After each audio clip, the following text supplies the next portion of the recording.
আমাদের সমাজে আমাদের কিছু যুবক ভাই, কিছু বাবা,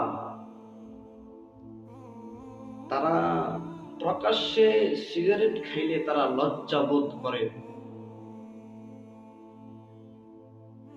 কিন্তু আল্লাহ তাআলা আমার উপর, আপনার উপর নামাজ ফরজ করেছে।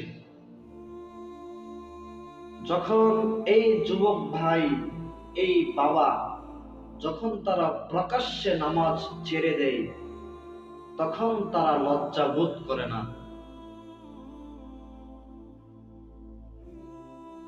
গত জুমা একবার বলছিলাম যে আমাদের ছেলে, আমাদের ছোট ভাই, যখন তারা বিড়ি সিগারেট খায়, যখন তারা কারো কাছে ধরা খায়,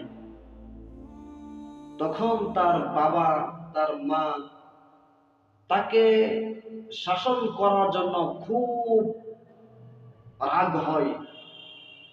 তাকে শাসন করার জন্য তার বাবা, তার মা, তার বড় ভাই তাকে মায়ের দেওয়ার জন্য এমন ভাবে তৈয়ার হয় যেন তাকে তার বাবা মা মেরে ফেলবে। কিন্তু যখন তার সন্তান, তার মেয়ে, তার ছোট ভাই, যখন আল্লাহ তাআলার হুকুম নামাজ পড়া, নামাজ পড়তে হবে, যখন প্রকাশ্যে তার সন্তান, তার মেয়ে, তার স্ত্রী, তার ছোট ভাই, তার মেয়ে নামাজ ছেড়ে দিচ্ছে, তখন তার বাবা, বড় ভাই, তার মা কিছুই বলে না। এই হলো বর্তমান আমাদের সমাজ। তাহলে আপনি দেশ নিয়ে কেন কথা বলবেন? আপনার সমাজ এখনো পরিপূর্ণভাবে দিনের পথে আসে নাই।